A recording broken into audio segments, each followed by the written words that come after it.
Going on, guys? Welcome to another episode of Whisker Sticks Fishing. Lena and I are down here on the Great Miami River in Hamilton, Ohio, and we're going to show you how we like to go after channel cats and flatheads in small rivers. Check it out.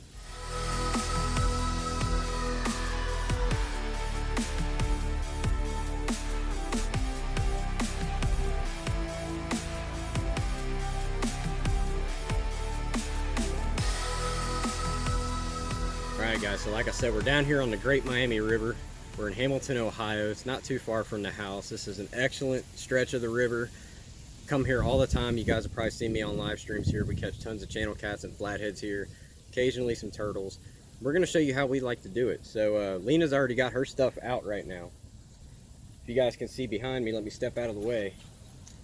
She's got her Rippin' Lips rod out, and then I'm going to set up my two rods. So the gear we're using today, Lena's got out her Rippin' Lips spinning rod combo. I've got my Muddy River flathead rod with Abu Garcia 6500 C3 and my Ugly Stick casting rod with a Abu Garcia 6500 C3. They're both made up with slime line as the main line, 30-pound mono. One has a Demon Dragon, the other one's just going to be Carolina rig, and we got Hooker's terminal tackle hooks on the ends of them with some big game mono leaders. Hey everybody, I'm using a cadence rod today just to experiment on our little kid bobbers. You've probably seen these on the website. I'm getting them wet, just seeing how they float. And so far they're doing pretty good, they're holding up. So I just thought I'd bring it out today and just try it and see how it's working. I just got this hooked up with a little bluegill hook and a little piece of worm, so nothing major. Just checking these out and seeing how they hold up so that way you guys can see.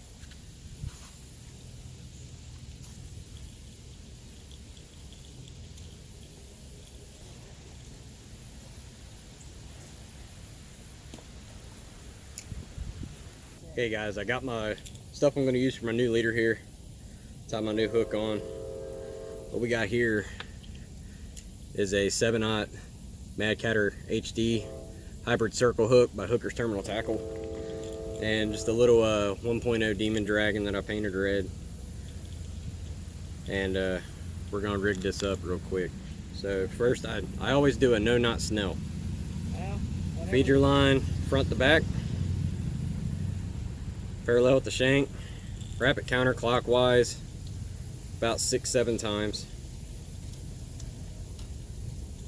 The amount's really up to you. And then you go back to front to finish it off and snug it up. The importance of which direction you put this line in here on the eye is very important, and I'll show you why.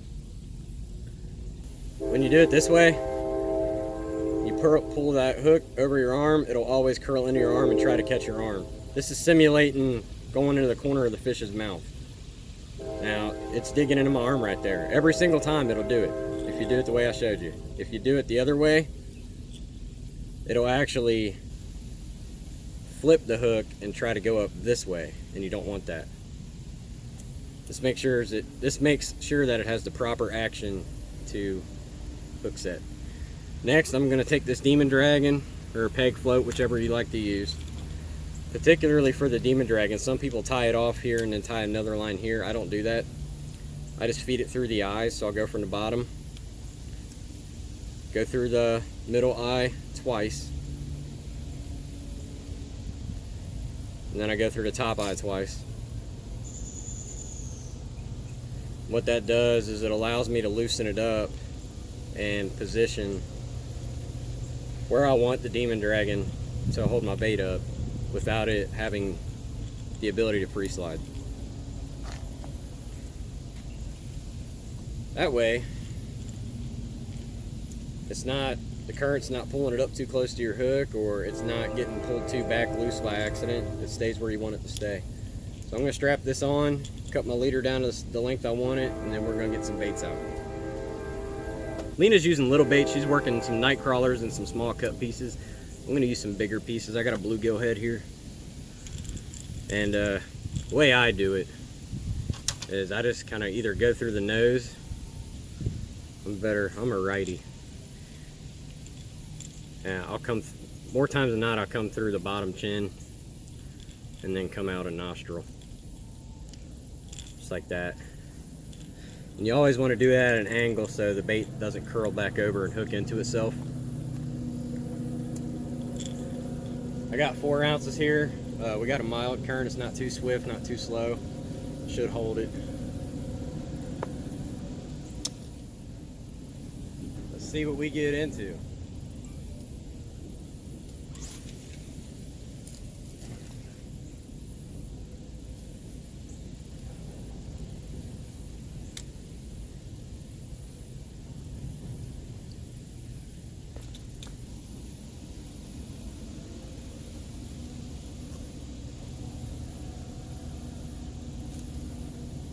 We'll let that be tight lined. Let's see if we get a bite. Alright, so when you're in a new spot, if this is the very first time you've been here, some things that you want to look for to help your odds is literally just checking your environment. Now over here to my right, we got tons of big steep rock cliffs that we had to climb down. On the other side of the river, it's all flat farmland. Just a bunch of acreage of abandoned farmland. It's all flat. What that tells you is on the steep side, pretty much the angle that the bank looks carries down into the water towards the bottom of the river. So on this side, you're going to be really deep. This is the main deep channel side of the river. It gets about 15 to 20 feet here. On the other side, you're looking maybe 2 to 5 feet tops, so until it hits the main channel and drops down. So keep that in mind when you're looking for somewhere new. Just kind of survey your area. Check the wildlife, see if you see a bunch of fish jumping, if you see birds hovering over the bait trying to get the shad and stuff that are swimming around. Just watch the environment, and the environment will tell you kind of what to look for and what to expect. Now over here, behind me over here, you got all this bunched up wood and log jams. Now it's shallow over there, but fish like cover. So bass, catfish, turtles, you name it, they'll hang out over there. That's a little condominium over there, you know, it's an apartment complex. So if you can get over there with your bait and cast out that far to get to it without the current pulling your line back in, give it a shot. Yeah, when we came down, as we're coming down, I don't know if you can see that log sticking up, but there was about 5 little turtles over there. So it seems like there probably is a lot of turtles. I've caught turtles here. They're kind of looking at us like, what are you doing in our territory? The bottom line of it is, fish like wood. Fish like cover. They like all these boulders. There's boulders right below my feet that are the size of cars, and you'll just have to see it to believe it, but it's intense.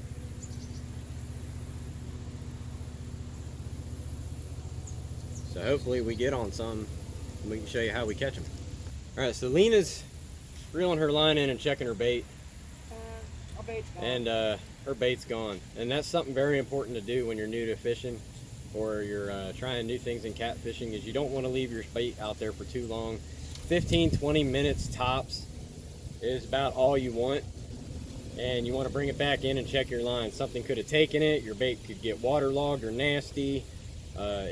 You might just put it in a different spot, try casting around, especially if you're bank fishing and you're just trying one area out. You want to fan out different areas, different ranges, and maybe even try different bait sizes or different baits altogether. Today we got some bass, crappie, bluegill, chicken livers, and worms. We're going to try mixing, matching all those up, and we got a couple dead shiners that we're going to curl onto a hook too. And we're just going to vary it up every so often and see what we can get into with which bait. And once you start getting action and you see what's biting what, then you kind of fine-tune your attack plan and figure out what you need to do to get the fish. Otherwise, you could be sitting all day for hours and just waiting on a bite, and you either don't have something on your hook or they're just not interested in what you're showing them. Oh, I put that other piece of that bluegill on there. Alright, so now we're all cut bluegill right now. We're going to give this a little bit and then we'll change some things up.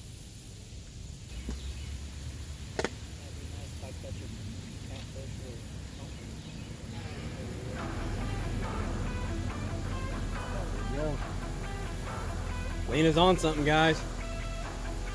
Make it reel down, fast. You gotta tighten the drag.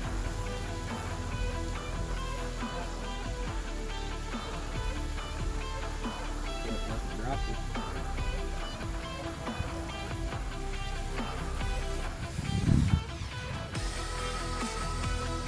There we go. Go, baby. On a demon dragon, too. Okay.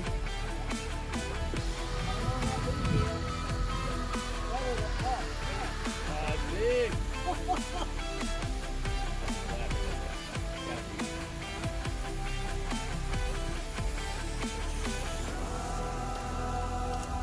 Flatheads are notorious for fighting when they get close to the bank. They don't fight real far out, but once you start getting them in, they know the game's about over.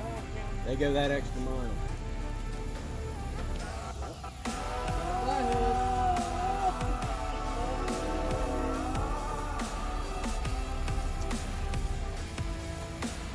He is huge.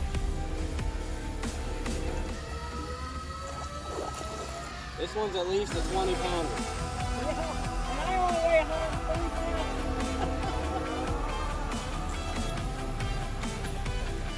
Look at that, baby.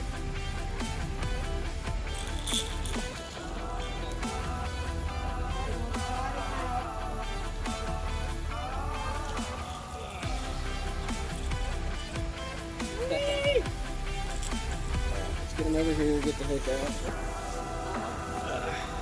I need to get my gloves on. I don't want I'm gonna let her hold this, but here you go. Check that out, guys. Get my gloves on. We're gonna let her hold this toad so she can feel the weight. We'll get a weight on it for her since she don't get to catch big ones often. He's about big as me. Hold him sideways, turn his head down, like this. Like that, there we go, hold him up. He's about as big as me. He's about as big as my torso, look at that. Personal best flathead for Lena. Yes.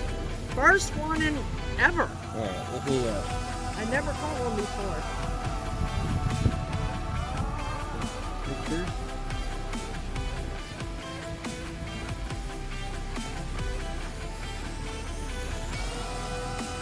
Alright, hold him sideways and punch him.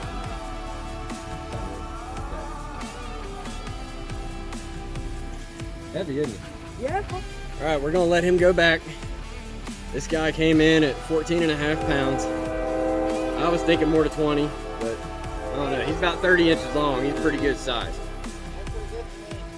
First fish of the day, let's get more.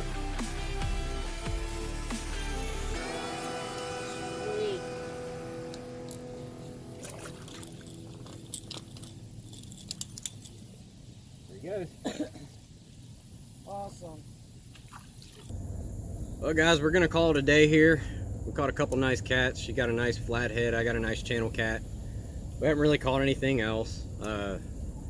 Hopefully we'll get better luck next time we go out. If you like what you're watching, please follow along with us. Check out our Facebook page. Check out our Instagram. Subscribe to us here on YouTube. And look forward to more content coming out. Let us know what you think about these tips and tricks. If you got anything that we didn't say, go ahead and put it in the comments below. And thanks for watching. We hope you guys had a good time with us. Until then, see you in the next video. Take care.